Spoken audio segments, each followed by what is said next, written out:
everybody, and welcome to this new episode of the MACE Podcast.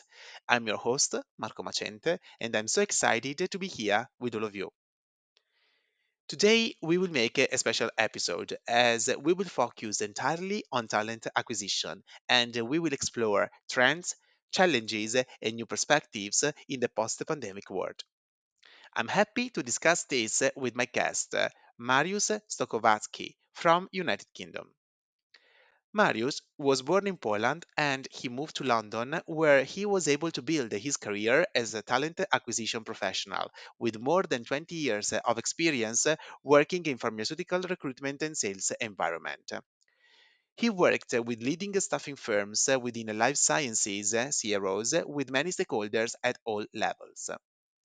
Also, he is a qualified professional performance coach, supporting those who want to make a change in their career or develop personally. I'm sure that Mariusz will bring interesting insights and we will focus on talent acquisition readiness, challenges, perspective, and new trends within the business that is changed and it is changing due to the pandemic. Before deeping dive into our conversation, I wanted to spend a few words for the things happening in Israel. I really hope that the terrible things and events happening there will end soon and that a peace can be found for the thousands of lives that are threatened every day by the war. Thanks for listening and please enjoy the conversation with Marius. Hi, Marius. Hello. Welcome to the MACE Podcast. I'm so excited to have you here. How are you? Hi, Marco. I'm really good. Thank you for having me. Absolute pleasure to be here.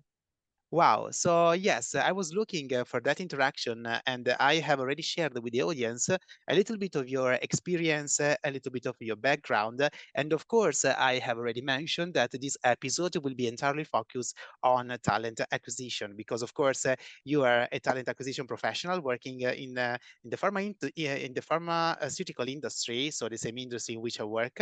And I think and I'm sure that the insights and experience that you will be sharing will be interesting for the audience. And I'm sure that the audience will treasure the episode as I will. So, Marius, let's deep dive because I have a question for you. Um, Looking at the scenario we have in the post pandemic world and the Yeah. economic crisis we are experiencing across the globe, can you share with us what are the trends in talent acquisition and in the pharma industry from your perspective? Where are we getting to? Uh, Marco, thank you so much for the question. And, I just wanted to acknowledge the pandemic, obviously being, the horrific times for the candidates that I've met throughout the last few years, having spoken to them. But focusing on those recruitment trends, because, obviously, going back to when I started recruitment back in 2010, in pharmaceuticals to where we got to with pre-pandemic and post-pandemic, I think the landscape and the trends have changed completely. um, I've been thinking, where we should start, and I think the list is quite long with respect to trends that we can point out here. And I think first thing that always comes to my mind, what's how this landscape and trends have changed, when it comes to recruitment, remote work, right? But I'll get to remote work in a little bit later. So I would just focus perhaps first, trend being digital transformation, right? So increased reliance on those digital tools for remote hiring, interviews, onboarding, allowing for a broader talent pool and more efficient processes. Then, as we are all within, you and I are within pharmaceutical, virtual clinical trials, right? So that in itself created new opportunities, and it's just emerging, growing demand, for professional experience, individuals in virtual clinical trial management, telemedicine, and then I think it's fair to say pharma companies embracing decentralized clinical trials, remote work. That's it's a great topic, and I think having listened to your podcast before, there's been a lot said about remote work already. But I think I just wanted to add that greater acceptance of remote work options, right? Enabling access to talent beyond traditional geographic boundaries. Some will say improving work-life balance. I'll be very cautious how I word it within the pharmaceuticals, right? Yeah, But it doesn't change the fact that we have got those hybrid models across the industry. And something, bit of an observation here, something that I remember when you know we were in the middle of pandemic and companies were transferring to those hybrid models, fully work setup, and fast forward to where we are today, what I'm noticing, yes, of course, people still want to work from home. However, I do get to meet individuals who will say, look, I just really need that, office presence. So it's quite interesting to notice. And obviously, I wouldn't just like to focus on this particular trend only, but something that, we as an industry should remember as well. And looking at that, remote work opportunities, hybrid models, and maybe digressing and just a little bit linking to your question where we're getting to, um, it's just my personal opinion here. Thinking about metaverse, right? Thinking about those virtual offices, yeah, the world without boundaries, the virtual offices where we've got global colleagues, without any sort of visa requirements. Think about that, the talent pool that you can access, in that virtual world. yeah, yeah, of course. It's just my my Yes, of course. No, no, my, I my agree with you, Marius. observation. And let's say that we are seeing this change, and let's say that the pandemic has driven, right, the change that we are Yeah, seeing nowadays. So it's interesting to say that, of course, there has been the pandemic, there has been the crisis from an economic point of view, but what we have now, speaking about the virtual environment, the hybrid model or the working remotely is now the trend that we are seeing across the industry. We are here thanks to the pandemic and thanks to the events, right, that we experienced in these last 2 years. So it's very interesting to see how talent acquisition and how the HR world, right, needed to change in order to address, in order to embrace this change that globally our industry is seeing. So would you agree that absolutely. talent acquisition is embracing this change that in our industry is relevant more than ever? Absolutely, Marco. I mean, I think it's a fair comment to make that you have to adapt, right? Yeah, And as I've mentioned, some of your great podcasts, talk about AI, data analytics, and how that impacts our day-to-day life and recruitment processes. And I think, one thing that always comes to my mind is just those opportunities that it creates, the technology advancement, looking at AI and data analytics within pharmaceuticals. That just creates demand for data scientists, AI experts to leverage data analytics, that being in drug discovery, clinical trials, patient recruitment. As you follow that sort of trend, it get to cybersecurity, right? So, yeah, with all the advancement, cybersecurity rules to protect our sensitive data when it comes to clinical trials is so crucial these days as well. yeah, Not forgetting about regulatory landscape. Did I say that it's quite an extensive yeah, yeah, list of trends that we can notice? But regulatory landscape, right? We do need, regulatory professionals to navigate through that, you know, dynamic, ever-changing landscape. yeah, Uh, you know, Supply chain. I think it's fair to say that supply chain during COVID, that was massively, severely affected, right? So all pharma CROs seeking that supply solutions. Thinking about opportunities as well. yeah, That I'm thinking contract and freelance work, right? yeah, You know, that said, I'll be very cautious how I word it because looking at 2023, that has been a very unusual year in itself.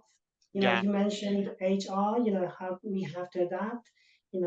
We can follow the trend of mergers and acquisitions in the industry, right? So we as professionals have to really, adapt, stay on top of, ever-changing environment. Yeah. You've got university collaborations that has to be mentioned as well.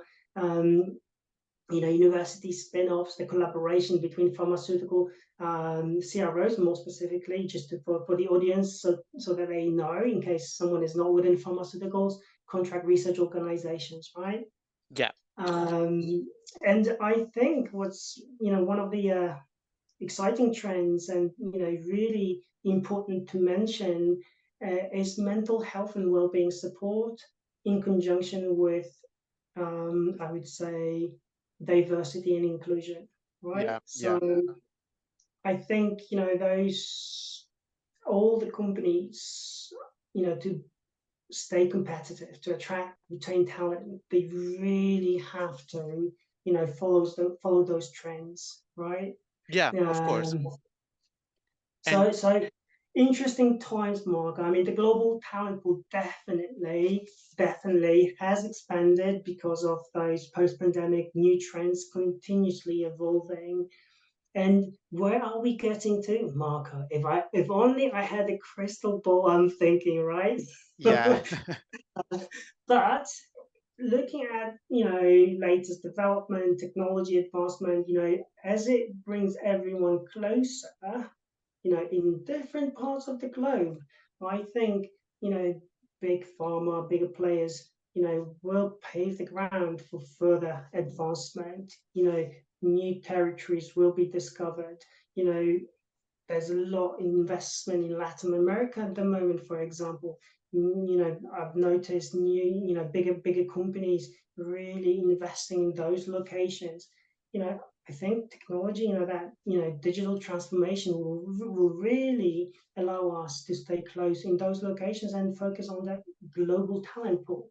Yeah, yeah, interesting insights. So thanks a lot, Marius, for sharing those trends that you see right across Yeah, our industry. thank And you. of course, being a professional working in the same industry, I agree with you saying that the companies needed to adapt, and within the companies, the departments, leaders, and every professional that is working in this industry needs to adapt and embrace this change in order to, keep up with all the things that we are seeing in this new normal, as we can mention, right? The post-pandemic world. Now, seeing this scenario and bringing the focus back on talent acquisition, I'd like to get your insights on the so-called recruitment readiness that these different stakeholders may have, right? Speaking about companies, speaking about recruiters and candidates. So, has there been a change in this recruitment readiness, and what each stakeholder could expect, in your opinion, Marius? Absolutely. I mean, another, I think, important question for our audience to really get to see how, you know, things can work differently for different stakeholders. So depending on which side you're on, if you're a company, if you're a recruiter or a candidate, right? Um, but so during, especially during the economic downturns, that can be understood differently, that recruitment readiness. So um, shall we start with recruiters, perhaps? What that means for us, because ultimately I'm in the recruitment capacity, and then I will, focus on companies and candidates as well. Um, so for recruiters, how we in today's world this year, especially this year, has been, I think it's fair to say, it's a common knowledge, it's been, incredibly challenging, even for recruiters as well. Um, so I would focus on Yeah, skill adaptation, right? So we just must, as recruiters, adapt to shifting demands of pharma industry. This may involve, sometimes diversifying expertise to cover different areas, like remote hiring, for example, specialized skill set, it's really important as well that during the quieter times as well, we remain in contact with the talent. Building and nurturing the talent, in recruitment words pipeline is incredibly crucial. We should Yeah. always identify, talk with potential candidates, even if we don't have jobs, right? Because there will, at one point, there will be that opportunity that arrives, and you want to ensure that top talent is, what you're looking for. Um, Cost efficiency, right? So when you think about recruitment, you do think about cost efficiency as well. So streamlining recruitment processes, just to reduce the cost while maintaining quality. We talked earlier about data analytics, utilizing technology, uh, automated tools to optimize efficiency. All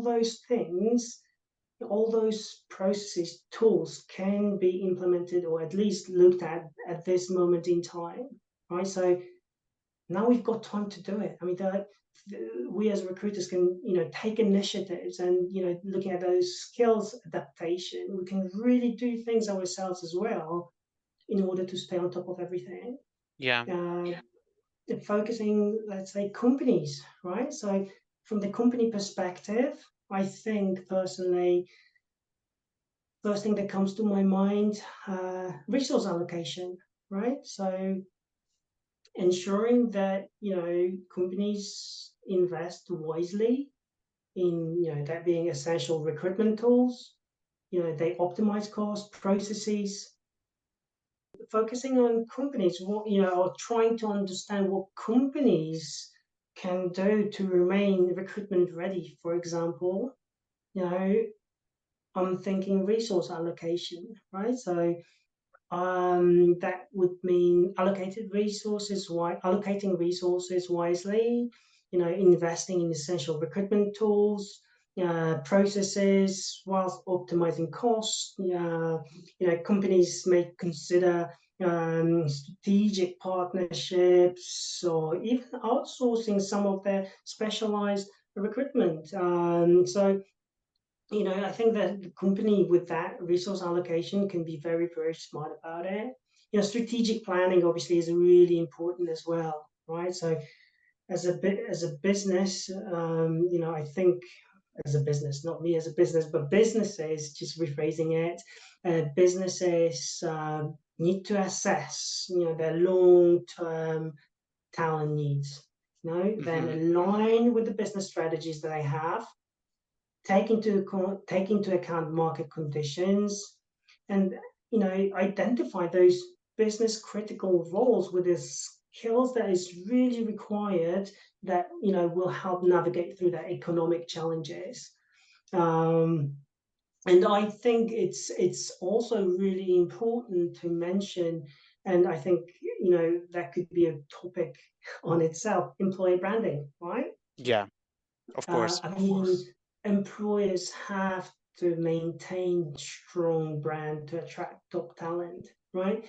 Though we are going through a quiet period in 2023, it doesn't mean that we stop, Yeah, right? of course. So what this company can do, if we focus on that recruitment readiness, emphasize stability, commitment to employee development, and just embrace and showcase positive company culture, right? And then Yeah. that brings me to the candidates. How candidates can get ready or go through the challenging times. Similar to recruiters, skill adaptation. So I would say skill enhancement when you are a candidate. So uh, continuous learning and certification, everything can be sought and found in today's digital world. And I hope I'm not coming across as I'm trying to promote one thing or another, because I wouldn't like anyone to bear cost of upskilling themselves. So always be smart about it, right? Think how that can how that commitment, learning, future learning can develop your skill set. Yeah. Um, Networking, so that's a really powerful tool, if I can call it this way, or being resourceful. And I think you mentioned it at the very beginning. Thanks to where the technology, that's how you and I connected, right? Yeah. Networking. That's how we got to know each other. And Yeah. I think it's important to realize that every conversation is truly meaningful, or at least should be, right? So one day, okay, may not go anywhere, but next time you connect with someone, it's becoming a powerful message that you can really share with someone, or even help, right? So you've got industry events that you can attend to as a candidate, online webinars, online forums. You can engage industry peers, mentors. I mean, I think, looking at different business platforms, that's what they made for, right? Yeah. Uh, what else could candidates do? I think flexibility, right? So understanding that um, everybody has to adapt to changing roles and locations if necessary, right? Sometimes it may not necessarily fully align with what your initial career goals are, but that's fine. That's being flexible. Um, yeah, I mean, I think that's the main points I think that I really wanted to share with the Yeah. audience. That recruitment readiness, building those and maintaining strong relationships amongst these groups is so crucial for success in challenging times. Yeah, thanks a lot, Marius, for sharing and identifying companies, recruiters, and candidates, right, as the three main stakeholders. Let's say also that those are not existing in silos, right? As you mentioned, it is Yeah, important to network, to build bridges, and identifying those three big stakeholders, right, Marius? Companies, recruiters, and candidates. It is true, as you mentioned, that those three stakeholders are not existing in silos, right? So it is important to build bridges to network, as you said, and also to ensure that there is a flow of communication between them in order to ensure that the recruitment readiness that we mentioned is valorized and enabled in the best possible way. So thanks a lot for absolutely. sharing. Thanks a lot for Thank sharing. you. And now let's go back to the talent acquisition and especially to the role that you cover, right, as a talent acquisition partner. Part of the process and part of your job is giving feedback, right? And also receiving feedback is part of the things that you see in the process. Um, from candidates and for candidates, for manager, from manager. And let's say that there is a complex flow of communication and information in the feedback process. Since we have again different stakeholders in the process, candidates, companies, managers, recruiters, can you share with us your experience on how the feedback can be tailored and customized to help everyone getting the most of it? Yeah, that's a great question, Marco. And two books that come straight to my mind. One is called Culture Map by Erin Mayer, and Coachability by Kevin Wild.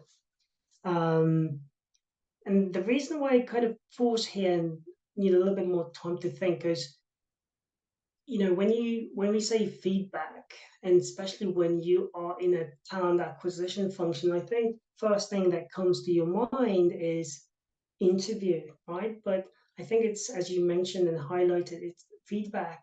It's not just the interview feedback. It's how we communicate. It can be down to performance. It can be the conversation around the presentation that you just did. So many different factors can be taken into consideration. But one thing for sure, feedback is so valuable, and it's just resource for personal professional development. Um, and how we go about it, it's incredibly important. I think, feedback in itself is an art, right? It's an art in itself that one's individuals have to champion, individuals like ourselves, not just in the recruitment function, but also on a day-to-day, individuals, regular feedback,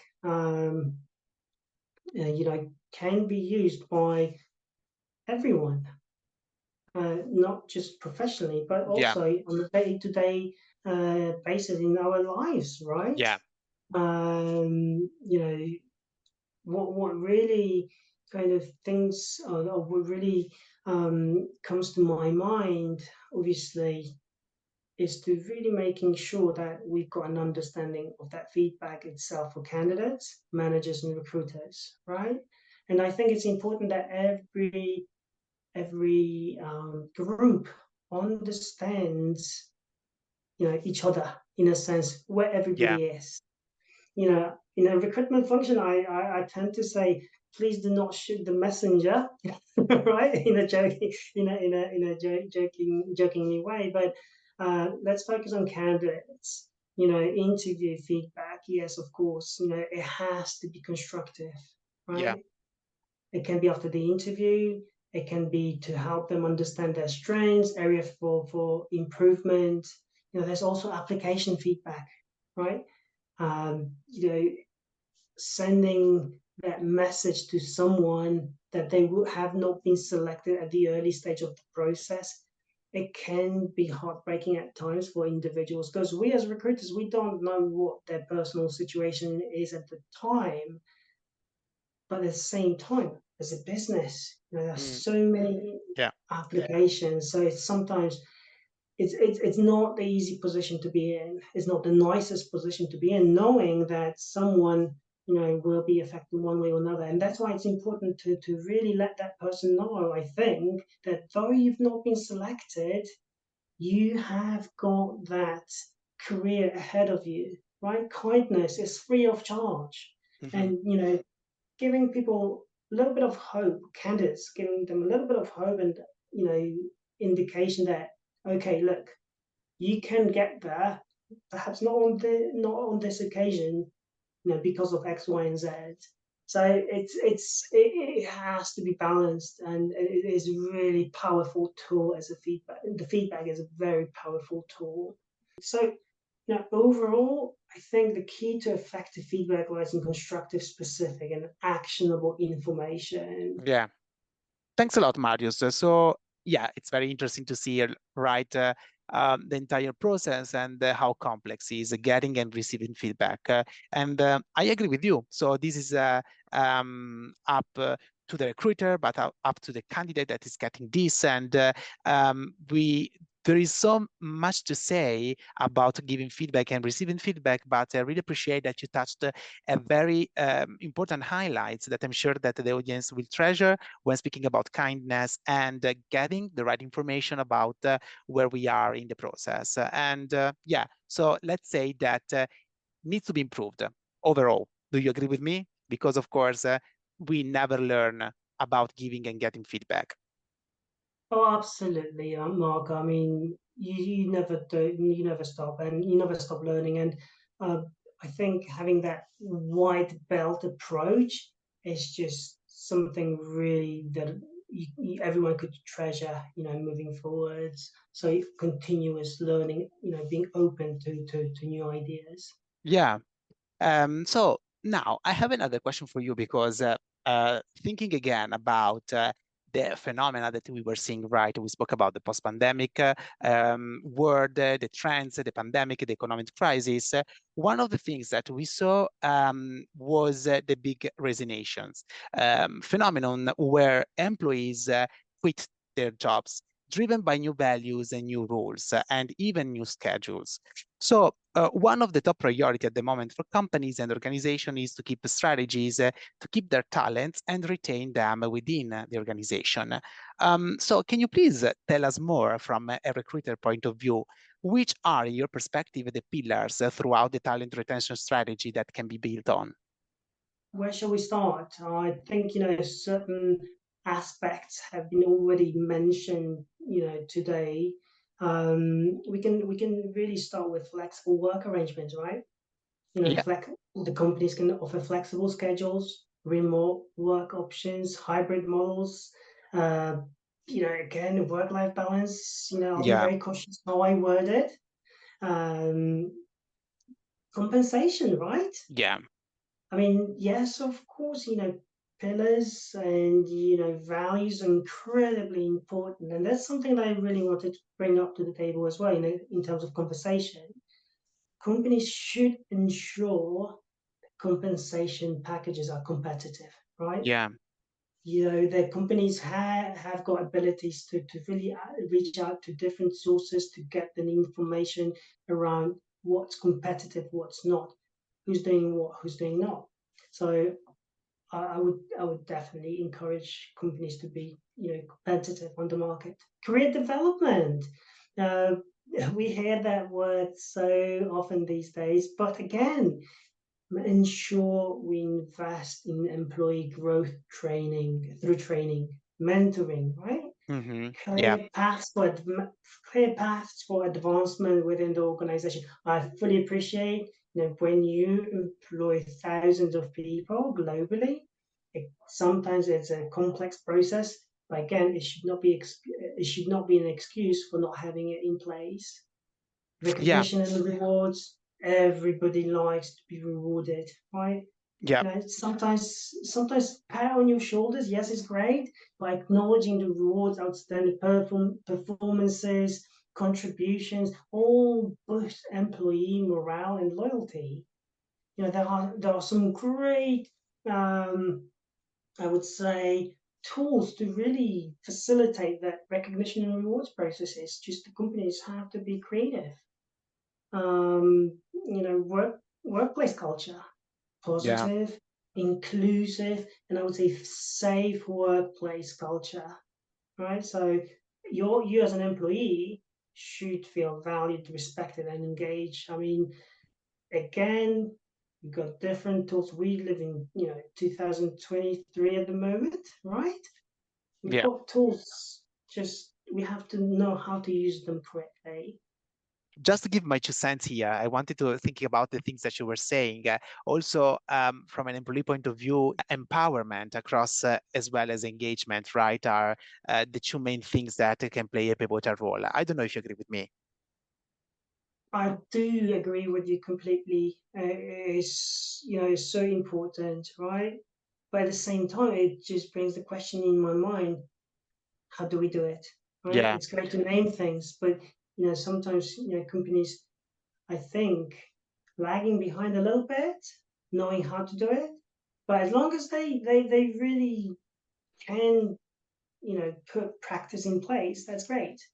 And it comes down to communication, I guess, right? Or at least Yeah. it links with the communication.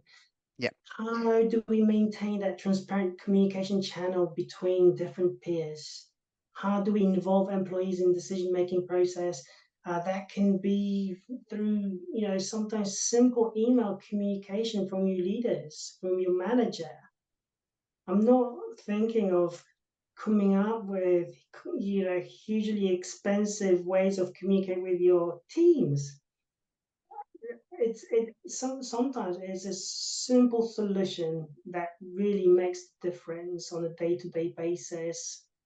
Uh, Again, it's a mixture of, I would Yeah. say, leadership, engagement, development, well-being, recognition, diversity, inclusion, all the things that I've mentioned. And we have to remember it's a very much holistic Yeah. approach to talent retention, right? But we collectively need to address these strategies and pillars, right? Those who don't, I think, will be continuously looking for talent, Yeah. right? Of course. And And in order, yeah, I totally agree with you, Marius. And so let's say that in order to stay on the competitive edge, companies and organization now, speaking about the talent retention, need to address those kind of items that you mentioned with a more holistic approach. I love the term that you use in order to understand that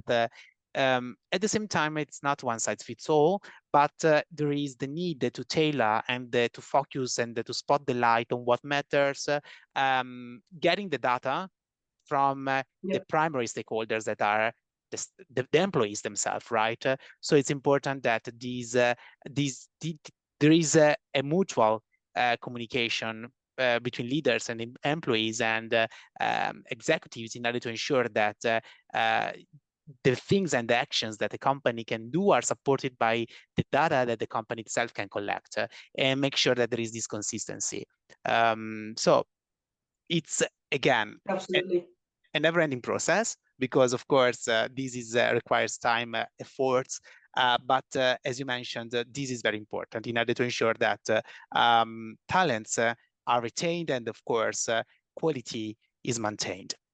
Um, Absolutely, Marco. And one thing, as you probably know already, and our audience is aware, it's that there's a term in the market called raw and talent, right? yeah, And I'm not a huge fan of the term, but it doesn't change the fact that I think we as an industry really have to be creative, and we have to really come up with ideas, yeah, innovate, and really not just so much as nurturing the talent, which is really important, but also create opportunities to really, help the talent grow in their careers, yeah, secure those, first jobs in the recruitment, not in the recruitment, sorry, in the pharma industry yeah, through recruitment. But yeah. again, it's a topic in itself, like anything else within the pharmaceuticals. But one thing for sure, it's a hugely dynamic environment. Yeah, I totally agree with you, Marius. So we spoke about a lot of things, right? Trends, big resignation, talents. We spoke about feedback, and we highlighted the importance to get the things from the right stakeholders and which are the stakeholders in talent acquisition. And wrapping up today, Marius, let's speak about what goes next for you. I know that you are running different initiatives, right? Focus on coaching and helping others from a talent acquisition point of view, Yeah. sharing your expertise and knowledge. So, can you please tell us more about that and what is waiting for you in 2024? Oh, wow. You're putting me on the spot, Marco, but thank you so much for your question. And um, I I would say that on the professional level, I'm incredibly fortunate to be where I am with my current employer. Right, so moving to 2024 and beyond, I don't see any changes with that respect. Yeah, I, as I said, I can truly say I'm very fortunate to be surrounded by great people, by great leadership team, by fantastic support, and adding that coaching aspect that you mentioned, yes, of course, that's additional venture of mine, I would say. But as I mentioned, priority will always be on that full-time employment that I'm in at the moment. yeah, Coaching, that's what I'm seeing as an evolution to my skill set, yeah, opportunity to really support individuals globally, because as we discussed, we've got amazing technology in place. So I'm hoping that I'll be able to connect with individuals worldwide with a view to really become the most trusted coach and career advisor within pharmaceuticals. Volunteering, so I do volunteer a lot. I'd love this to continue. It's great to give something back. And again, with technology that we have in place. yeah. Thanks a lot, Mario. So it has been a lovely conversation. We touched a lot of interesting topics again and matters that, of course, matter, let's say again, for our industry, but also for us, right, as professionals, and for the people that will be listening to our episode. So I thank you again for your time, for your availability. I wish you all the best. And of course, we are connected. We belong to our networks, and it would be a pleasure to get in touch with you again and to share more feedback about the episode as soon as it will be released. Marco, thank you so much. It's been an absolute privilege to be uh, able to share with yourself and the audience my experiences and observations. So thank you for the opportunity as well. All the best and speak to you soon. Bye. Speak to you soon. Take care. Bye.